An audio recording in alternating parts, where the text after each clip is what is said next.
Yo, there he is. Colonel Uh-oh. Shaw. What's going on, Uh-oh. Let me close my window, man. I don't want nobody to hear this. man? Oh God, that's pretty much every interview I do. No one wants to hear it. How you doing, man? Man, I'm cool in it, bro. Happy to be here with you, man. I grew up watching you, as did everyone, so I'm thrilled.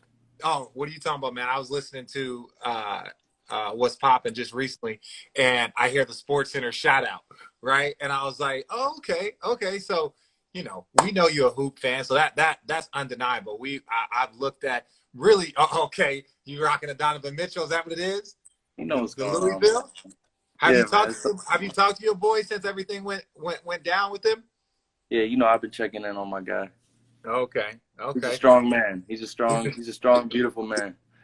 Okay, well, ladies and gentlemen, I'm Richard Jefferson. This is Jack Harlow, one of the fresh young voices in the game. I told you guys at the beginning of this that we were going to bring on everybody. Yesterday, we have Mike Epps. We got T.I. coming on, but I'm excited to have you right now, man. Tell me, you literally just dropped your EP and you go on Fallon. Everything is about your singles taking off, and then all of a sudden this goes down, man. Take me through kind of what your thought process has been over the last few months. Well, you hate to see something like this. Truly devastating. But, I'm glad that I got the record out before this happened. And, the record's doing well despite the virus. But my mind's just in such another place right now. Like, obviously I want my music to continue, but, I'm concerned for loved ones. I'm concerned for people I'm close to. I was concerned for Donovan when I found out about that. So just all this stuff is really taking up a lot of space in my mind. So, we're going to handle everything once this blows over. But, yeah, man, this is wild. This is unprecedented. Never seen before. No, man, it's crazy. But look, this is the thing, though. Like, there's positive and negatives to everything, man. And right now in your space, like, you got the TikTok challenge, right? All of a sudden, what's popping? You see TikTok videos all over the place featuring your song. Is that kind of mind-blowing? Because I know you've been on the grind since you were 10, 11, 12 years old. This has been what you've been doing. But is it crazy right now to see all the TikToks being on TV? Like, take me through Yeah, it, man. bro. You've all been through it. Man, growing up, all I ever wanted was a TikTok challenge, man. You don't want a TikTok challenge. Come on.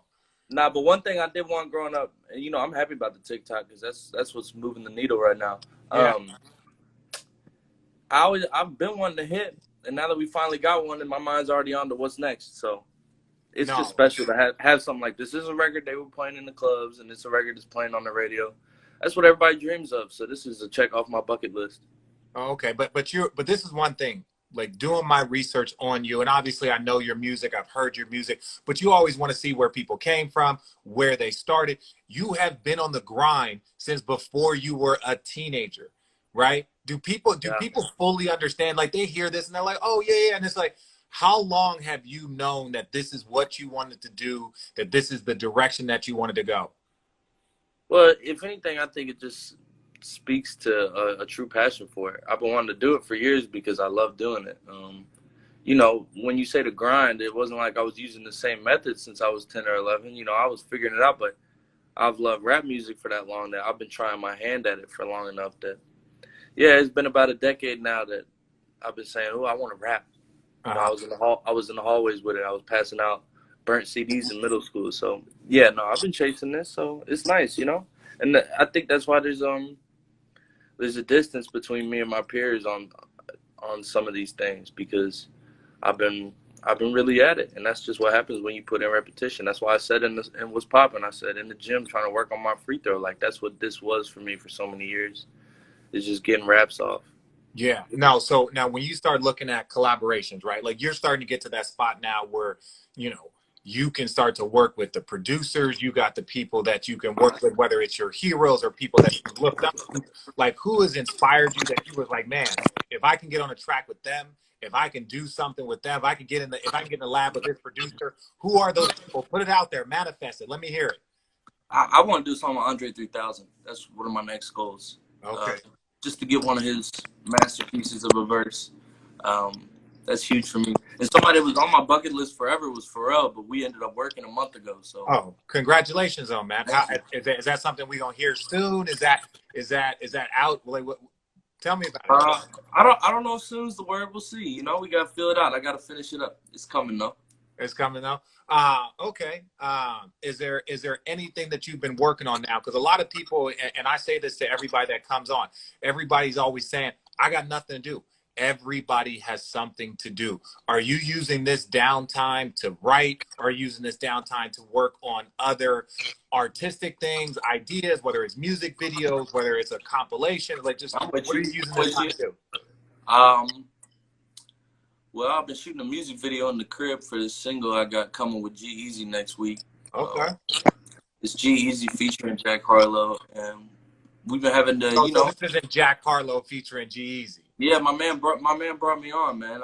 I'm thrilled about it. So, yeah, given the circumstances, we've had to get creative and shoot things in the crib. So we've been doing that. I've been writing a lot though. When I come out of this stuff,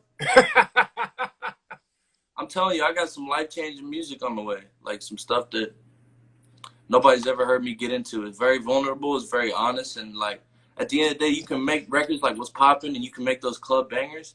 But the stuff that if you look at who's here to stay and who's been here for years, it's the people that are writing those records that no one else could say for them. It's very vulnerable. It's honest. There's storytelling.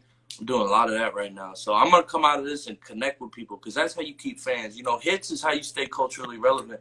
But if you want to, you know, pack out an arena with people that believe in you, you got to write records that connect with their soul more than just, oh, I'm turned. So it's about doing both. And right now I'm doing a lot of that soul bearing, bro. For real. So you're being vulnerable right now. That's where you are that's what you're kind of in your head, in your space, writing this all down. Tell me somebody that has, like, obviously your dream collaboration you said is Andre 3000. That's a great level. Tell me some other people that have inspired you when you hear them tell a story, when you hear them kind of bare their soul. And I know you get this all the time, but this is the Sports Center people. This is the first time they've had a chance to really hear you talk about it. Of course. Well, Drizzy, baby, that's one. Yeah. Drake, you know, that's one of our greatest storytellers.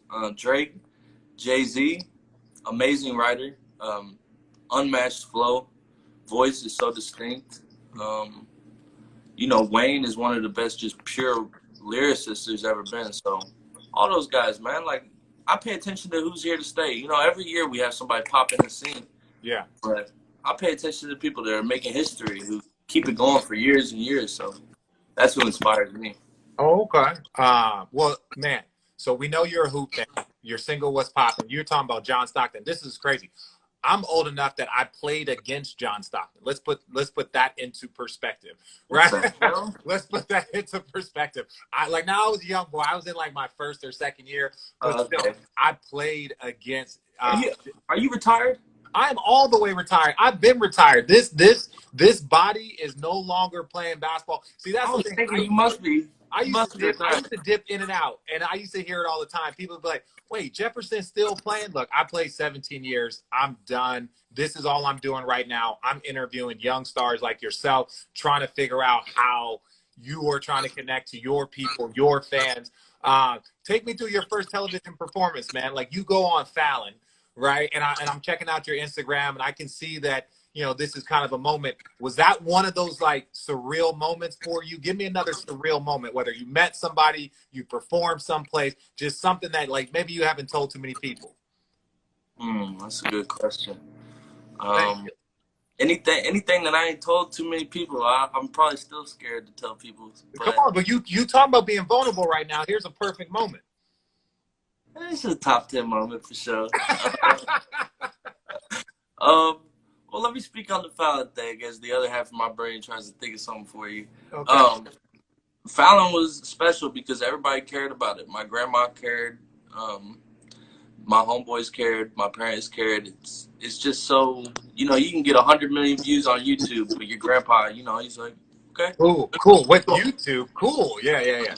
You know, for some reason, all those shows that come out after 10 p.m., they just resonate with people. I don't know what it is. So that was really special for me. But yeah, man, it's been a lot of stuff along the way. I see. Listen to the thing. This is what I do. So I can see you thinking like I can see you like, man, should I say this? Like, what is that moment? Like, it's just like, tell me about somebody you met and you know, they showed some love and you was like, man, you went home or Right. you was in the ride back home, just like, did that just really happen? Or you got on the phone with your boy, your mom, like, yo, guess what just happened? I remember I met ASAP Rocky in LA. Okay. We were in the studio. He came in the room. He gave me a ton of props. So that was really special to me. Mm-hmm. I met one of the goats at a party once. One of my favorite artists ever, and he came up and approached me, and shook my hand, and whispered in my ear like, "Yo, I've been watching everything you're doing." This is before it was popping. Now you got to tell me. You can't just say one of your goats. Or do you not want to share this? It's okay if you don't, but just I gotta ask. Drizzy, baby. Drizzy, okay, okay. Yeah. So Okay. that was super special to me because I grew up listening to them when I was in fifth grade. Best I Ever Had came out. So yeah, I honestly haven't shared that story publicly at all. So you did a hell of a job getting it out of me, RJ. So Hey man, come on, man. That's what I do because I see why they hired you, man. You're a pushy guy. well, you know what it is though. But I try and do it with a smile, man. Like this is all like as much as this is like I want to make sure that you're getting like your message, who you are, like who you're a fan of, letting people know that it's okay to just like to say like I'm a fan, right? Because we all were, man. Like you know, I played against MJ, I played Oh, against for you, sure. where For you're sitting sure. there like, hey, can I get your shoes after the game? Now we on the same court. We doing the same thing. We both making Right. money, but you still a fan, and don't ever lose that. Either you're And older you know people what? or It's younger crazy people. because I agree with you wholeheartedly. I think what was driving it is that was such a special moment to me that I just never even imagined a time that would feel perfect enough to say it. But what better than this right here with Richard Jefferson on Sports Center? So Oh, look at you, I'm man. happy to have shared it. I'm happy to have shared it. I'm Man, glad you made me bring it up. and I appreciate that. And one thing that I've seen in common, you know, from you is how much you represent Louisville, right? That's Like all that, right. yeah, like, yeah, through and Let's through. get into it. Let's talk about it. Let's talk about it because like when I look at like look, you got New York, you got LA. They have so much representation. And you look at people throughout Midwest. It doesn't matter if it's Chicago rappers, if it's St. Louis, if it's Louisville. How much weight do you feel like, yo, you got to represent for your town, your people? Very similar to what Drake did, not only for Toronto, but all of Canada. That's the way he's trying to represent it. But are you trying to put your city even more on the map? Are there people that have helped you that are pushing you forward? You wouldn't believe how much I'm trying to do that, bro. I Mm-hmm. mean, Louisville has a true culture of its own. The people that come out of there, the Mm-hmm. music, the soul that we provide, it's unique to us, and it's something that hasn't been put on a national scale yet. So I'm trying to take Louisville all the way there. Seriously, I definitely want to make it a hub and a place that people know for. Wow, they really got a special culture there because we've had the talent come out. So no, I'm all the way behind the city, and I plan on giving back as much as I can and raising the community up. You know, who knows? In 15 years, I might not even want to rap, and what I'll really be doing is, investing in the community, doing the right things. I might run for mayor when I'm 50. I don't know, but I just want to build the city up more than just saying, "Look, I got popping, and this is where I'm from." No, let's help people. You know what I Yeah. mean? So Okay, so now you're young, right? There's a lot of challenges. What is one of the biggest challenges? Obviously, your skill speaks for itself. Listening to your flow, listening to some of the wordplay, and it's just like you can hear it. Like you can hear the wordplay from beginning to end where you're going. Explain to me some of the challenges. Like when you walk into a room, you got the curly hair, you got the smile, and people are like, "Oh, okay, can this dude rap?" What it is that been a challenge? Is that motivation? Explain that to the people how you know the motivation for the challenges when you walk into a room. but there's pros and cons, and being white in this genre that is a black genre, um, I'd like to think being white in a way there's more pros than cons because you could say a lot of the songs I dropped, if a black person dropped them, they might not have done as well. There's a shock value to me being white, if I'm just going to be honest. So, yeah, there's people that don't take it serious. They're skeptical. But once you do what I can do, it hits harder when you're white. And that's just the reality of it. There's no change in that. People see color. People are obsessed with race. So that's the reality of it. And that's what it is. So there's pros and cons. But at the end of the day, white privilege exists, and every single world. So I think it exists in hip hop too, in some capacity. But No, but even in hip hop though, there's that You again, you have to get over that hump. You have to get that acceptance. When you walk into that room, you have to, in this game, in the rap game, you almost have to prove yourself a little bit more, right? Versus saying that, hey, I'm just going to walk in and because I'm white or I'm this, people are going to buy my albums, right? If you want to get acceptance from Andre 3000, from ASAP Rocky, from Drake, that's got to be flow. That's just not privilege. No, you got that right, and I'm not trying to pass off all my success to just me being white, but at the end of the day, I guess I do get there's definitely some truth to what you're saying because it's like people don't expect you to be able to do what you do. You know what I mean? But at the end of the day, if you can do it, the ceiling's even higher. I mean, look Yeah, at Post Malone, look at yeah, Elvis Presley. You yeah. know, if you do master it, there's that juxtaposition that actually ends up being in your favor. So, you know, it's just all a blend. But I think a lot of the reason I've gotten the attention and love I've gotten is because people don't feel like I'm trying to push it as a gimmick. Like, oh, look, I'm white, but I can do this. It's Yeah. really he's himself. So authenticity is just my priority, bro. No, and one thing that I respect and I want to say to everybody out there, me personally, like when you have hip hop and any genre gets big enough and gets big enough, you're not just influencing just your people. You're influencing the world. You're hearing rappers from all over the world, from every genre, every background. And that's when you get the Post Malones. That's when you get the Eminems or the Drakes. And you just get even the female rappers. Like there's so many people that are impacted. Are you trying to inspire? Again, you just turned 22. So I don't want to talk about the next generation because I know how much more you got to go before you are really where you're like, hey, you want to be a legend in the game. And I respect that. Is there something that you're like, hey, what would you tell yourself 5 years ago right now today? What would I say? I would say, yo, cut your hair a little shorter. What else would I say? That would be the main thing. And then I once got in a car accident about 4 years ago where I made this turn and ended up getting T-boned. Ooh. I totaled the car, so I would tell myself not to go out that night. Just little Uh-huh. things like that. But Okay. other than that, you know, All I'm right, pretty man. happy with how things have gone. Yeah. Hey, listen, man. We are going to keep this light. So I got a couple of things. I don't know if you've seen this before. We got a couple either get rid of them or would you rather. So here's my would you rather. Would you rather live without internet or live without AC and heating? AC and heating gotta go. Got to go. Okay. Yeah, I'll open a window or I'll blow on my. I do a lot of that. Oh, just cools you off. Okay. Let's see. If you could win a Grammy or have a #1 Billboard song, which one would it be? I like this question. I like this question because That's a tough one. that's a tough one because it's like, would you rather be the most respected artist by your peers or be the highest selling artist of all time? Now hold on, that ain't what the question was. That's not what the question. That's not what the question was. Okay, but listen, I understand. I'll just answer. All right. No, no need to break it down. No, you know what it was? Give me the #1. Well, give you what? And I'll get a Grammy the next year, but give me the #1. I need that #1. Yeah, you need the #1. Okay, that's fair. All right. Would you rather see what happens in your future or change one thing in your past? Change something in my past. Okay. You don't have to share that. I'm not gonna push you. No chance I was gonna.